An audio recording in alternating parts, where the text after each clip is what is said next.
Welcome to Book Crew. We are on KCCC 9:30 a.m. in Carlsbad, New Mexico on Mondays at noon.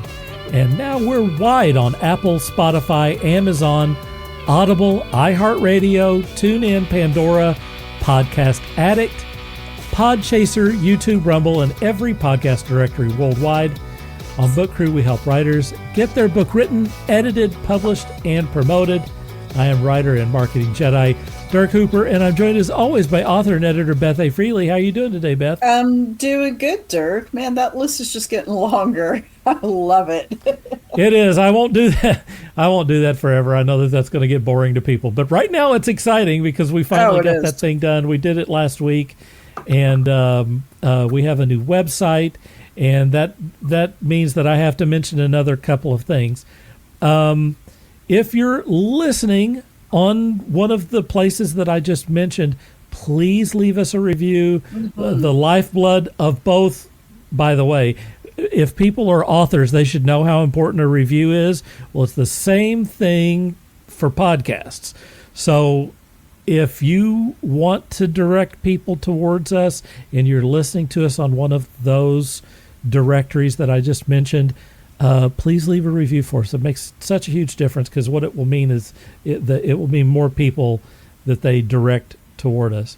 And if for some reason you have a favorite podcast directory and we're not on us, then please get in touch with us. You can get in touch with me, D. Hooper at themusesfunhouse.com or B. Rauch at themusesfunhouse.com. Get in touch with one of us and tell us, hey, you're not on this podcast directory, and we'll get on there.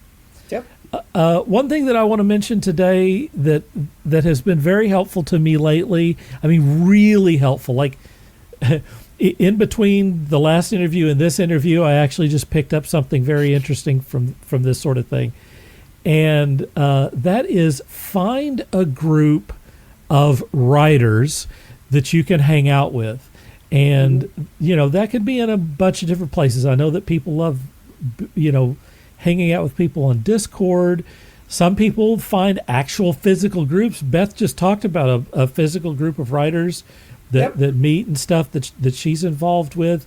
But specifically what I'm talking about are a couple of Facebook chats that I'm in with writers because I'm participating in two different Shared World series, and the writers for these Shared World series they talk about writing, but they talk about everything all day long, And like for example, one person just shared an Excel spreadsheet that gives you information on how to launch a book. Mm-hmm. So it's like a checklist of all of the different things that, you go through to launch a book. Well, I'm always compiling my own version of that, but it never feels like it's complete. And I'm always looking for something new. And one of the writers, shared an Excel spreadsheet with all of this stuff. I can't wait to look at it. But that's just the sort of thing that you get if you don't just kind of hang out on your own. You try to find a group where writers are talking about writing and promoting, and they talk about doing hops. I don't even really know what a hop is, although I'll probably do one of those at some point. You're going to find out. They have all of these different phrases and stuff. So anyway, look, find your crowd. Whatever it is, whatever genre it is that you're writing in, try to find that crowd and be in one group or be in multiple groups because, each group has its own kind of vibe to it. But you pick up so much. And I've asked many questions to the group. Hey, what do you think about this? What about this name? What about this strategy and stuff? It's nice to get some fellow, professional authors, published authors who can, they're in the trenches right there with you. So they can help you out and stuff. I highly advise trying to find a group like that. And we have a Book Crew podcast group on Facebook. So if you can't find another group, then come join us over there. I know that Beth and I would love to answer some questions for you, and we For have a lot of sure. our previous guests on there as well. So, Yep. so please join us on there. All right, that's what I got. That's what you get. Let's get to our feature interview. Well, let's do this. All right. Award-winning memoirist Sue William Silverman delivers her most distilled and emotionally vivid work yet in Selected Misdemeanors, Essays at the Mercy of the Reader. This collection of flash-length personal essays examines the often messy ways we search for love, home, and meaning. Let's welcome Sue William Silverman to Book Crew. Hi. Hey there. Hi. Nice to see you. Nice to see you too. Glad you stopped by. So before Dirk starts with all his questions, I do have a question, and this has been one of those questions that have bothered me for a while. Okay. How long is a piece of flash fiction or a Oh, that's a great question. Yeah, I've never been able to find a true answer. How Well, long is it? The reason why you've never found a true answer is because a lot of people define it differently. So, Okay. but my definition is the average, I would say, is about 750 words. Okay. There's a really great website for flash nonfiction. It's called brevitymag.com. Their maximum is 750 words. In my collection, I have some that are, maybe like 100, 150 words, like just a short paragraph. So they go everywhere from there. I have a couple of longish essays, but I would say the average is about maybe 3-4 pages. But I would say between about 750 and 1,000 words is Okay. if you're getting above that. But people do define it differently. So if you're confused, so are other people. Beth Fair and I enough. were, I appreciate it because that actually gives us, kind of a guideline to work. Yeah. Yeah. Yeah, I would try to focus on that 750 is sort of the sweet spot. Beth and I were just Okay, talking perfect. about how difficult it is to write short fiction for the two of us. But I mean, most people would think it'd be so much easier to write something short. But for me, I want to write. I don't want to write a book. I want to write a series of books. That's just the way that I kind of form my ideas and how I work. So how do you construct something and keep it into 500 to 1,000 words? It seems like that's a unique difficulty there. Yeah, it is hard. And in fact, my earlier books were all long because I didn't know how to write short either. It is much harder to write short. But what I came to understand writing these flash creative nonfiction pieces is that, yes, the form is small, but the inside has to be vast. So it's not just like telling an anecdote. There really has to be an inner meaning. So the way to do that and the way to keep it short is to have a focus. For me, it's like I have a lot. I'm an obsessive person, so I have a lot of obsessions. So I'll choose one obsession per essay, and really focus on that. But what I have to do is discover the metaphors that reveal the obsession. Because if you write metaphorically, which is to say sort of imagistically, and convey your the meaning, the arc, the story through imagery, you can cut out a lot of words. So you're not like sort of gearing up, okay, this happened to me, then this happened to me, then that happened to me. Don't do that. Don't think about chronology. Just focus on your obsession, the theme of it, the metaphor, and what images reveal the metaphor. That's really the best way to just cut right to the chase and stay really focused. You can't go off on tangents or anything. You can't have a lot of background. You can't have a lot of exposition. You have to really maintain a very tight focus. And sometimes, you're not going to get that on the first draft. So a lot of it is like, some of my initial essays were much longer.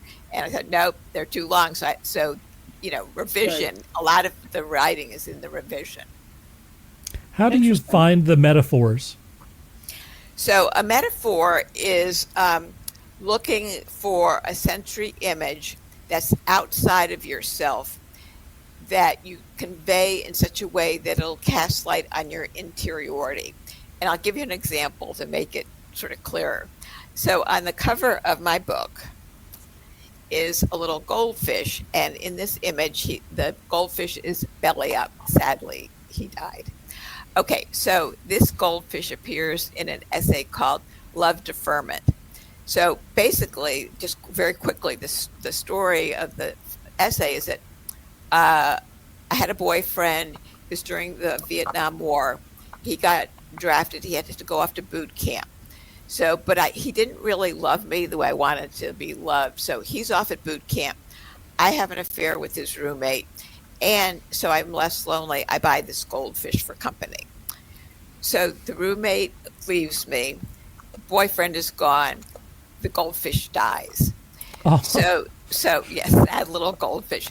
So I'm so distraught that I forgot to feed the goldfish. So the goldfish then becomes a metaphor for not just physical death, but for loss of love, loneliness, alienation, all of that. So that's the role that this goldfish plays. And you think, a goldfish, what does that mean?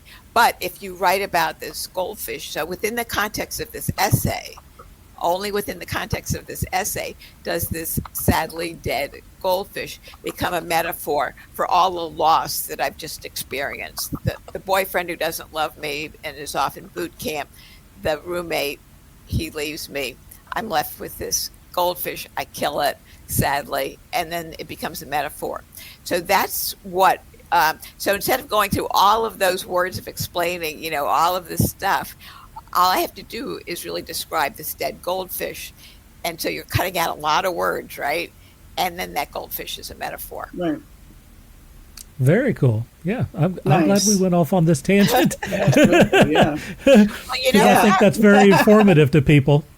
Yeah, and it's not really a tangent in a way, because that's really at the heart of creative nonfiction, really in long form or short form, is like you're not just telling a story of this happened to me, because that's ultimately sort of boring. This happened to me, then this happened to me. It really is looking for a deeper meaning. And in a flash piece, you have to do that much more quickly. A lot faster, yeah. Exactly. Yeah. But, really cut to the chase there. But, sure. Metaphor is at the heart of creative nonfiction. Very cool. Well, look, you've written a lot of books. I go to your website, which I showed earlier. It's SueWilliamSilverman.com, by the way, for those who are listening. And you even wrote a book on how to write memoirs, which I'm very interested in, and I want to talk about in a minute. But I want to take you back to when you first started writing and what made you want to write your first book. So when I actually started out trying to write fiction, that was a complete disaster. But I'm a terrible fiction writer, but I spent about 10 years writing fiction. Why did I start doing that? I mean, I honestly don't have an answer. It's just one day I thought I have to write. But I mean, at the time I didn't know. Looking back on it now, so I grew up in a pretty scary family. My father misloved me, and so there are a lot of family secrets, right? I wasn't allowed to speak or tell anybody what was going on. So I think for years, really decades, I was like hoarding all these words, hoarding the truths, my truths. And finally, I think I reached a point where it just had to come out. So initially, I think I was too scared to write it as a memoir. So my novels, they're all unpublished. So don't go looking for them. They're all collecting dust in my closet. But I was learning how to write. Like, I don't regret those 10 years. I was really learning how to write. Yeah. And so then finally, it was really my therapist said, Sue, why don't you try writing about yourself? And I didn't think I could do it, but how strange, but my therapist knew more than I knew.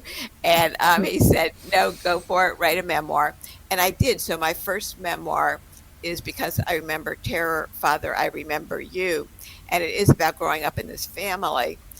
And so I think it's really just that growing up in this world of sort of silence around being able to tell truth, that really I was just hoarding these words and they had to come out. And I think that's why I became a writer. How many books have you written so Nice. far? And tell us some of your favorites for people who might be interested. I think this is my ninth, but two are poetry collections, and Cool. two are about the craft of writing.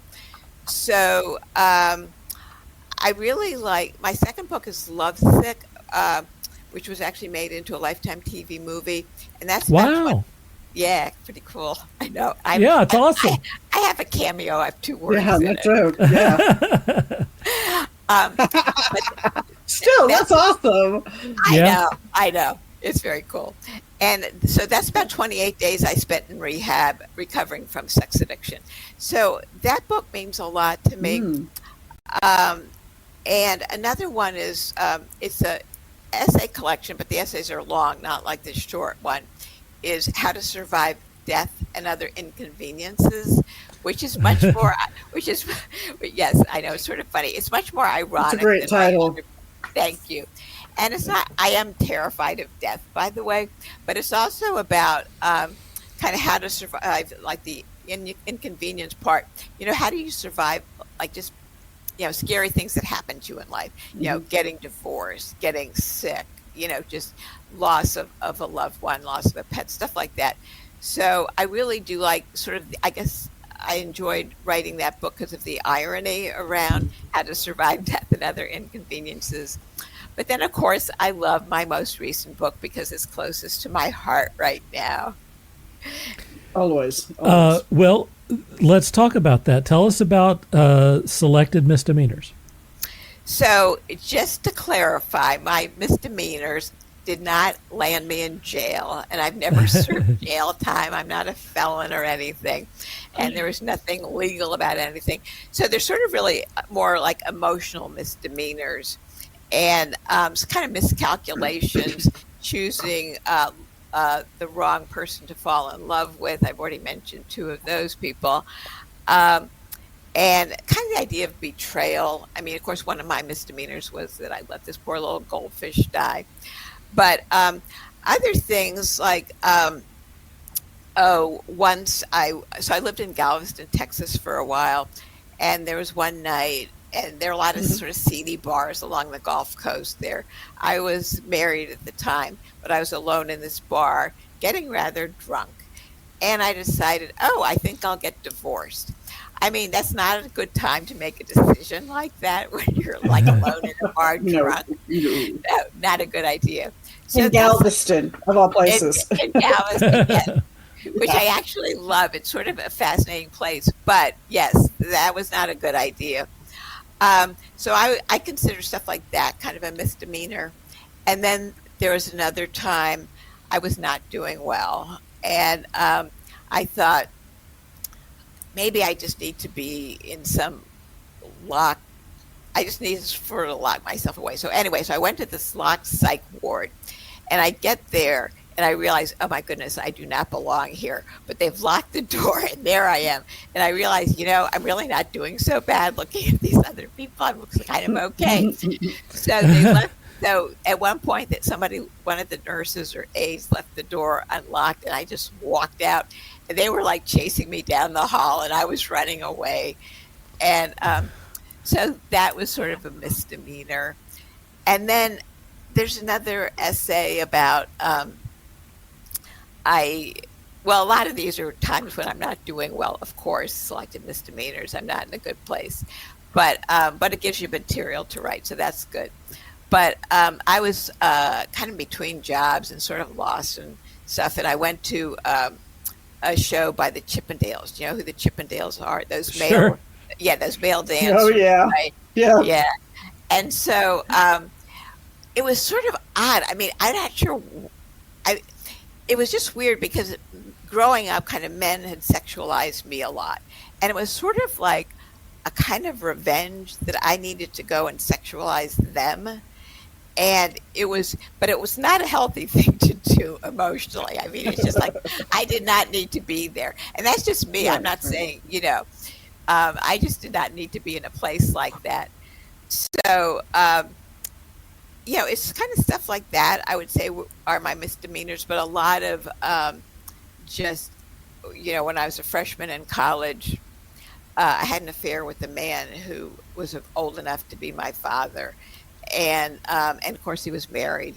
And one can assume that did not go well. And because none of the relationships went well at all.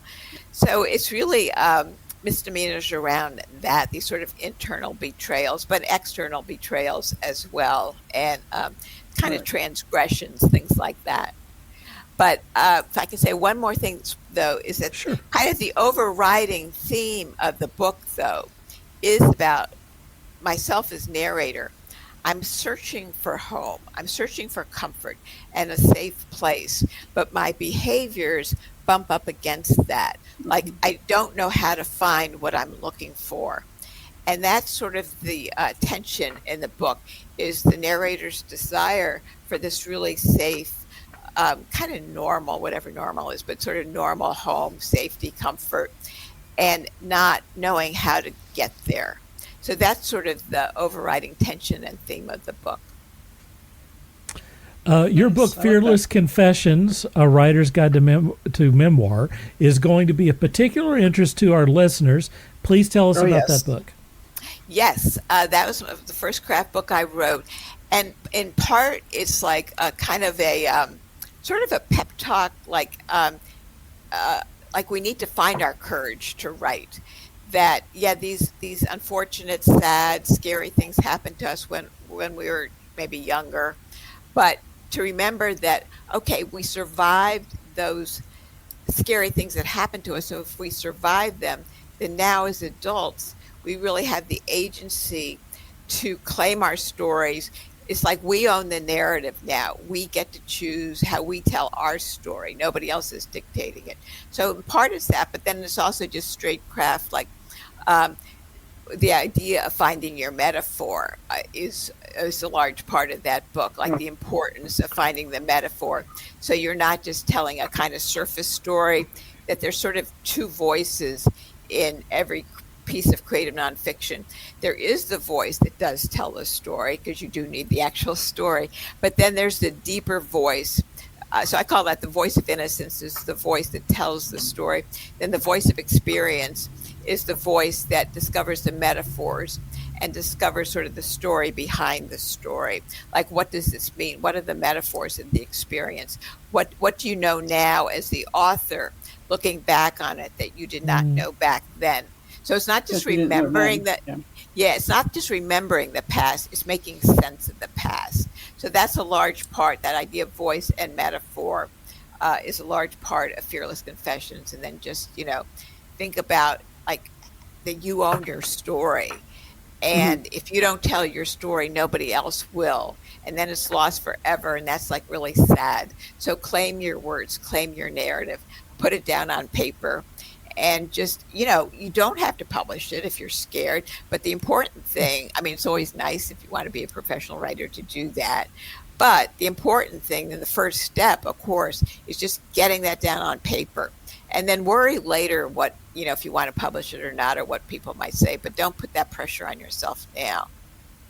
That book sounds like a great book for anyone who's interested in writing a family story as well. Yeah. Absolutely. We I was talking with my daughter earlier this week. Her grandfather passed away at the beginning of the week, and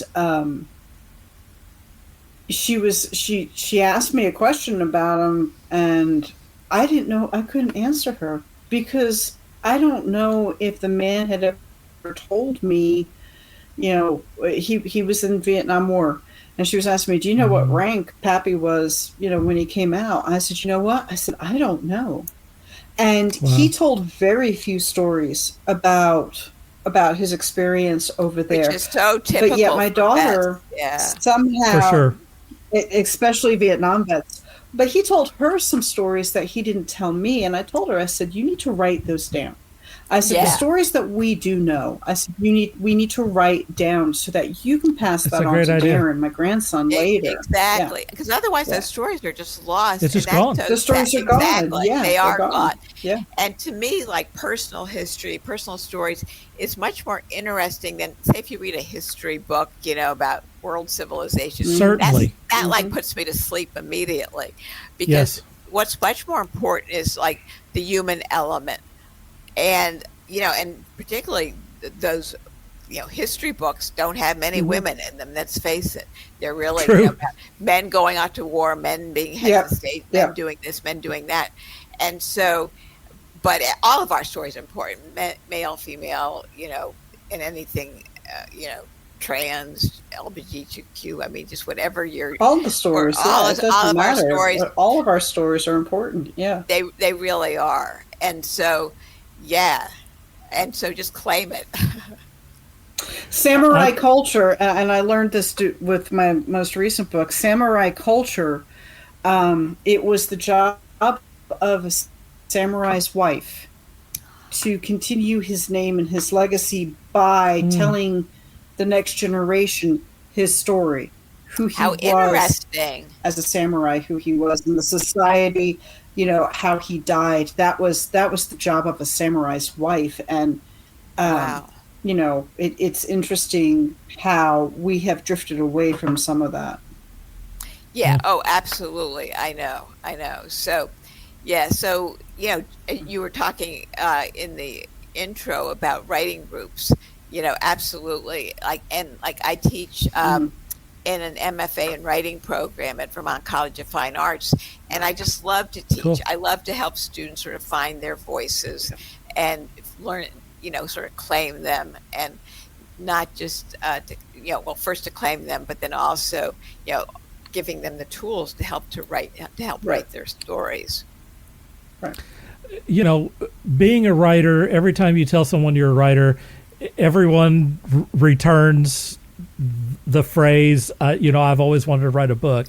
And I kind of feel like everyone has a book in them, whether it's a memoir, like, they lived an interesting life, or they have a family that has fascinating stories, or if they, like me, my personal life is not that fascinating, but I have a great imagination, so I can tell stories that didn't happen, Right. I love that too. I love that.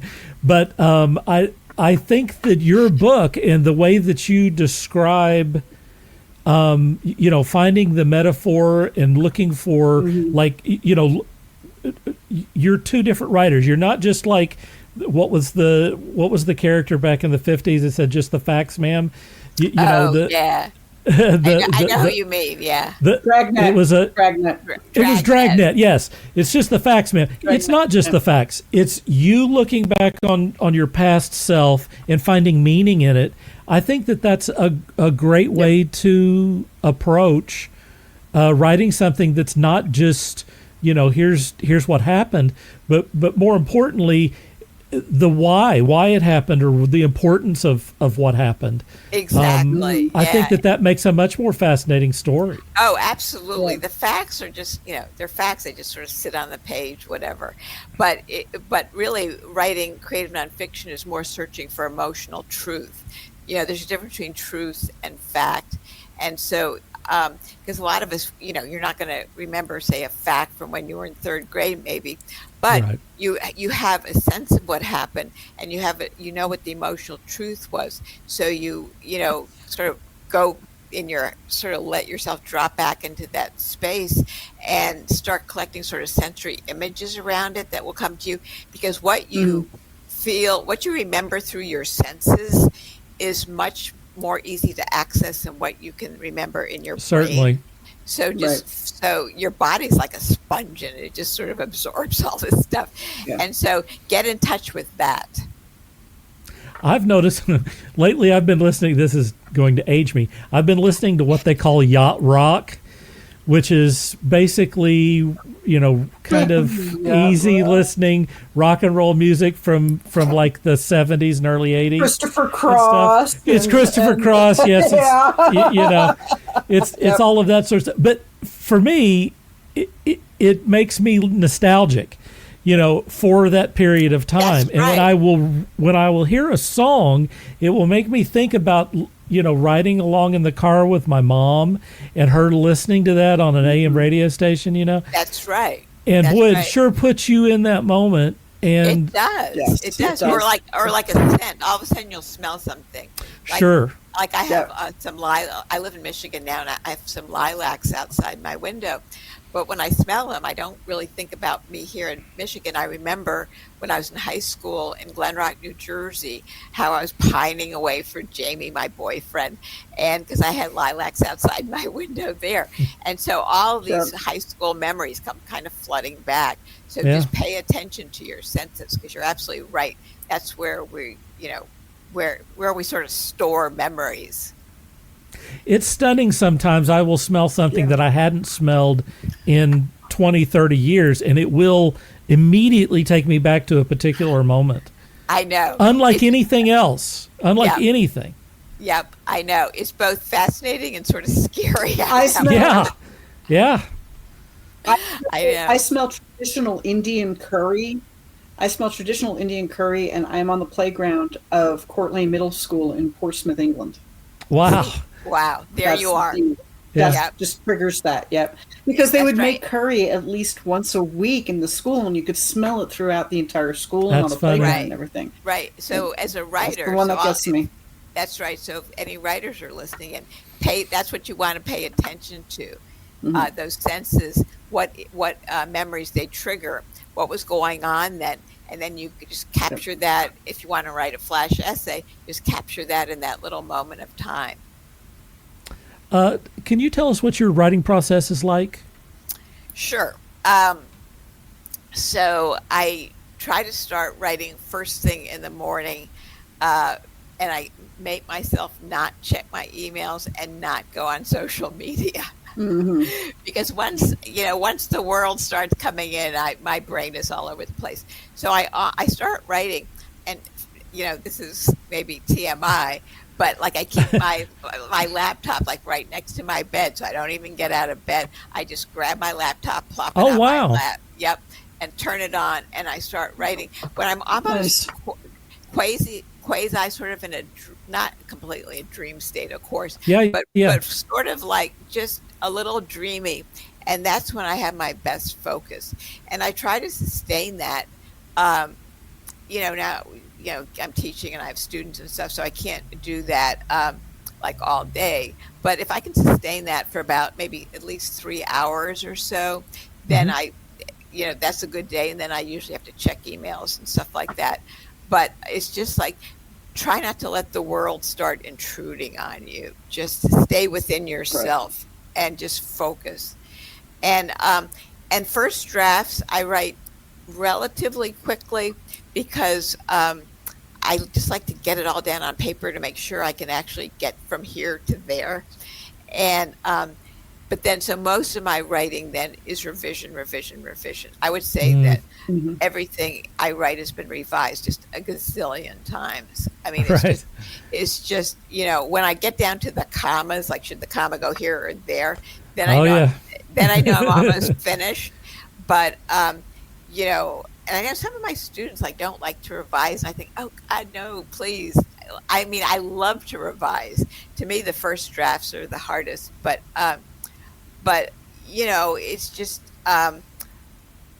it's just staying with the project. And for me, writing is my comfort place. Even if I'm writing Yep. like really dark things, I feel a sense of comfort and control. That I got a lot of writing done during the COVID lockdown, back in 2020, because Yep. there's sort of like nothing else to do, and it was so scary to me that I just, okay, if I write, then I'm just going to be okay, and I don't have to leave my house. I'm just going to write. So I just got so much writing done during that time, both because there was nothing else to do and because I was so scared to even go outside or anything. It's amazing how often we hear that phrase. Beth and I've been doing this, for a while now. We've banked quite a few episodes, and obviously COVID was a terrible experience for all of us. But creatively speaking, there's a lot of people who have never considered writing a book, who suddenly said, well, now I'm stuck at home. There's not a lot that I can do. There's only so much television I can watch. Maybe I'll just go ahead and write a book.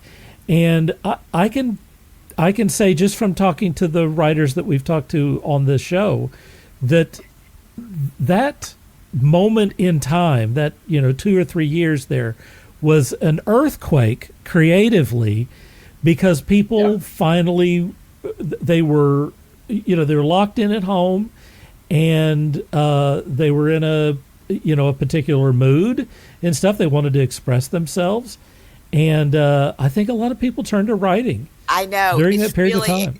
I mean, we wrote and we made zucchini bread. I mean, that's like all I've heard about. Yes, and, that's true. I know, that was the 2 things to do. But what's interesting, so where I teach at Vermont College of Fine Arts, we were doing Zoom. We had our Zoom residencies, of course, because we weren't going to meet in person. We had our largest class during that summer of 2020. And so, I believe it. Oh, wow. I believe it. Yeah. Yep. It's just, you're right. It's like, sort of, there's nothing to do, but also it's just, we all had to stop still in our tracks. We couldn't really like rush around doing stuff. We had to stand still. We had to sit still, and we had to sort of face things. When you stop moving around and running around a lot, you have to sort of face things. Yeah. And when you do, you think, oh gosh, this is my life, or I'm doing this, and maybe I should have been doing that. And so, the creativity. It makes you reevaluate. That's right. Yeah. Yeah, it makes you reevaluate what you're doing. Because I had that moment, when lockdown hit. I was like, oh, great, can't go shoot pool, because I was shooting pool on like 4 different leagues through the week, 4 nights a week, and I was getting frustrated doing it. And it was like COVID hit, and all of a sudden, everything came screaming to a halt. And I realized, and I turned back to my writing, and I said to my husband, a couple months in, I said, yeah, I'm not going back to shooting pool 4 nights a week. This ain't happening. Yeah. Because by going out and shooting pool and doing all of that, I wasn't focusing on what I really wanted to do. Exactly. Which is right. Exactly. I would say that I wrote about maybe about half of the selected misdemeanors during COVID. I've been revising it a lot since, but I got a big chunk of it done during COVID. And then I was working on another book at the same time. So, it's important. Sue, we're almost to the end here, but I want to give you some time to talk about where people can find you and where people can find your books. Sure, absolutely. So, so my new book is Selected Misdemeanors, Essays at the Mercy of the Reader. And you can find out about it and all my books there's my website, SueWilliamSilverman.com. And of course, the books are available on Amazon or wherever books are sold. And also, I have my contact information also on my website there. So you can, if you have a question or want to contact me individually, you'll find my contact information right there. And just remember, though, your story is important. And yes. If you don't tell it, it's lost. And so just, try to find the courage just to sort of tell your story.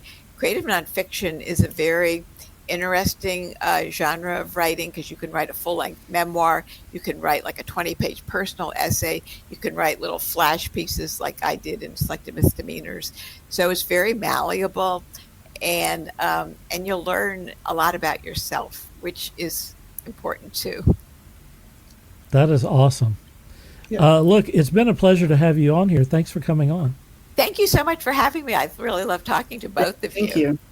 I would very much like to have you on again to talk more about memoirs and talk more about metaphor. Those are both great things. That is very helpful, I think, to a lot of people who are listening to the show. Thank you. I'd love to come back, so just let me know. Thank you. Awesome. All right. Well, Beth, let's hear where people can find you, please. Hey, you can find me the usual haunts: Facebook, Instagram, Twitter, Blue Sky, Threads. Most of them are at BA Freely. And if you can't find me, just go to my link tree, BA Freely, Freely. You can also find me at my website, BethAnne, ANNE, Freely.com, as well as B Roush at themusesfunhouse.com. You can find me at Writeworks at darkhooper.com.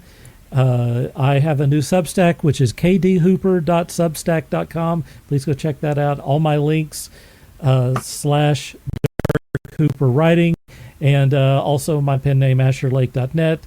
And you can find me at the Muses Funhouse. Oh, also one last thing. I forgot. Sure. I forgot social Sure. media. Yeah, so I'm on Yeah. Facebook and Instagram, and Sue William Silverman also. Thanks. Cool. Yeah, find us on there. I will share your stuff like no other person on the planet, I promise you. Just find me on there, please. Great. Before we go, I want to say that Beth A. Freely is offering editing and book trailer services, and I'm offering author social media management and designing book covers and laying out books at themusesfunhouse.com. I'd like to invite everyone to join us and participate on our Book Crew Facebook group. It's facebook.com/group/Book Crew Podcast. Join us and tell your author friends. Finally, visit our new site, bookcrewpodcast.com, for the information about this episode and our previous episodes. Thanks very much to our guest, Sue William Silverman. For Beth A. Freely, I'm Dark Hooper saying dream hard.